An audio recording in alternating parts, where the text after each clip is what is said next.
If you're starting Guild Wars 2 for the first time, the first few hours might not feel like a typical MMO experience, and that's completely normal. In this video, I'm going to walk you through what your first 50 hours usually look like, so you know what to really expect. So whenever you first create your character, you're going to have to go through a basic tutorial. It just covers the basic movement and how to just do a simple attack. You only start with 1 to 2 abilities, and by the time you get out of that tutorial, you're gonna sit there and wonder, what do I do next? What quests am I going to take? What's the world gonna be like? Well, the first thing is, there is no traditional questing system like you can expect all the other ones, where you go to a quest giver, you pick it up, and then you end up doing said quest, and then end up coming back to finish it. That really isn't the case with Guild Wars 2, as there is no traditional quest log. Instead, there is hearts, which is replacing the basic quests. You can find them on the map as well as just by wandering around. They usually pop up on the top right of your screen, and they'll tell you kind of what you have to do. All you have to do is do what it says, you'll get credit for it, and once that bar fills up, you will have completed the quest essentially, or the heart quests is what people like to call them. Doing these hearts are what you will typically be doing in replace of your quests, as they will grant you experience, and even if you talk to them, they give you special loot that you can use and purchase that are actually very helpful early on. And even in the later game, they can have cool armor or even some interesting food items.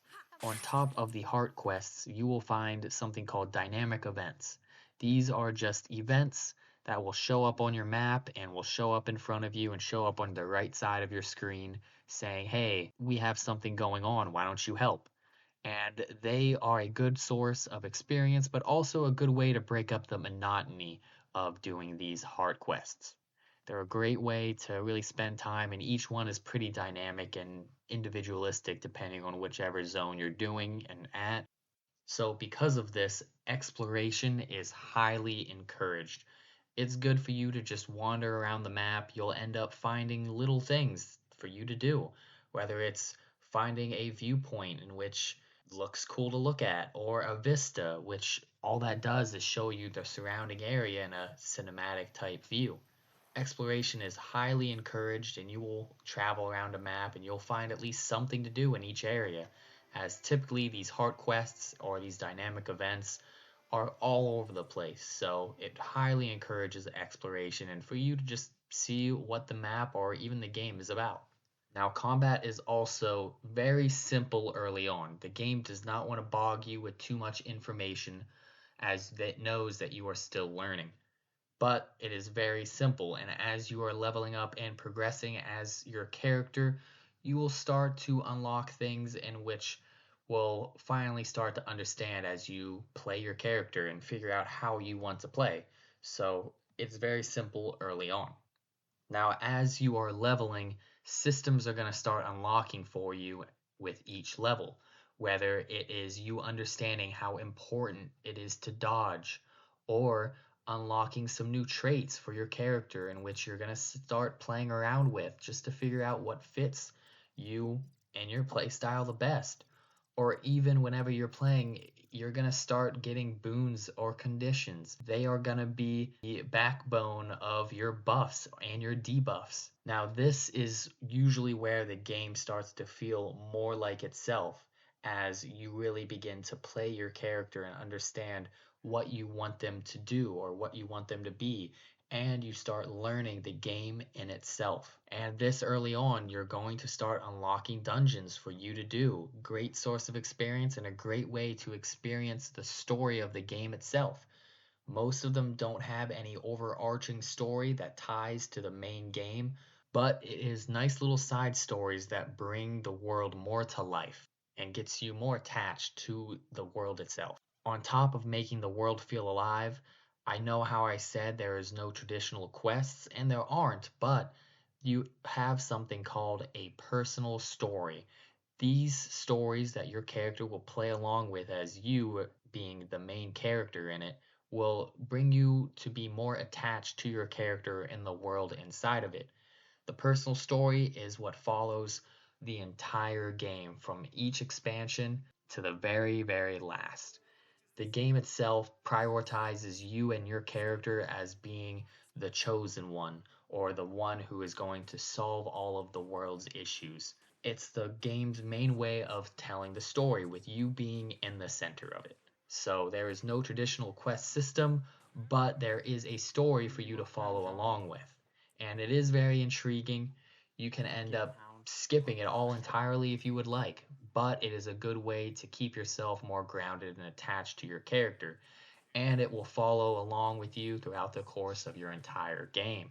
Now, as you get further and further into the game, let's say about 25 to 50 hours in, the game really expands to you and you start to have an eye-opening realization of what the world truly begins to have. It has world bosses, and most starter areas have a world boss that happens at a very particular time during the day. You can find these timers and everything for whenever they spawn online. It's no big deal. Sometimes you can come across them just randomly whenever you are playing. You'll see a bunch of people all grouped up and you're wondering what are they doing. You can sit there and have a little chat with them and they'll tell you, "Oh, hey, there's a world boss coming up." There's a one in the human starting area where I just so happened to be leveling in the area and I came across it and ended up doing it. There's also larger meta events that a lot of players will end up following. There are a lot of things to see and experience as you get further and further into the game. Along with that, your build ends up starting to be a lot more cohesive. You're starting to figure out what abilities you prefer and how you like to play. You start to figure out what weapons you prefer as well. And around this point, most players stop feeling lost and they start feeling more intentional with all of their choices that they're starting to make. And you start to feel more confident in everything that you're doing with the game. Now, I just want to address a couple things just very quickly. Keep in mind, it is an experience in which you are playing.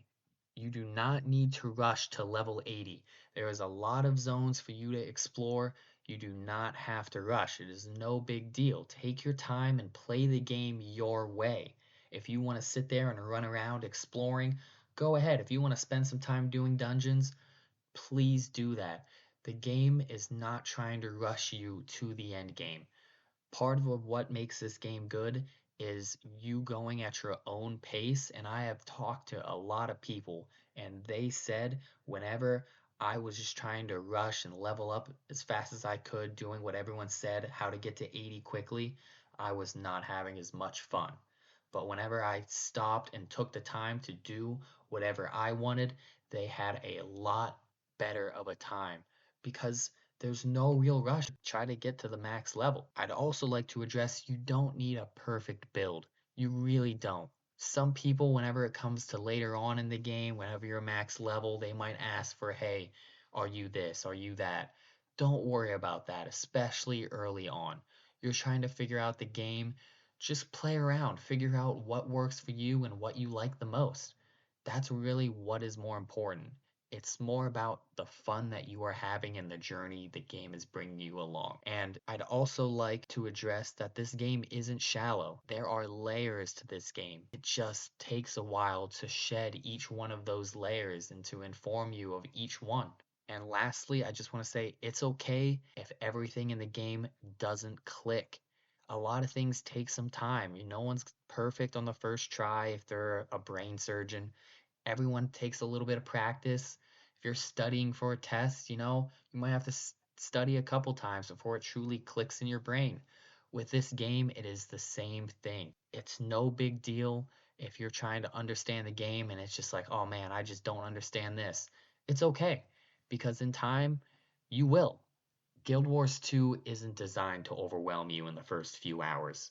It builds gradually, and if you give it time, it tends to reward the patience of people. So just take your time and just enjoy the journey of Guild Wars 2. Don't let anyone tell you of whatever you're doing wrong. The community is great, the game is great. Just have fun with it. Ease your mind. Come one, come all, and try your hand at the greatest puzzle in all the land. Who is the Moa and who is the That's kind of easy to tell.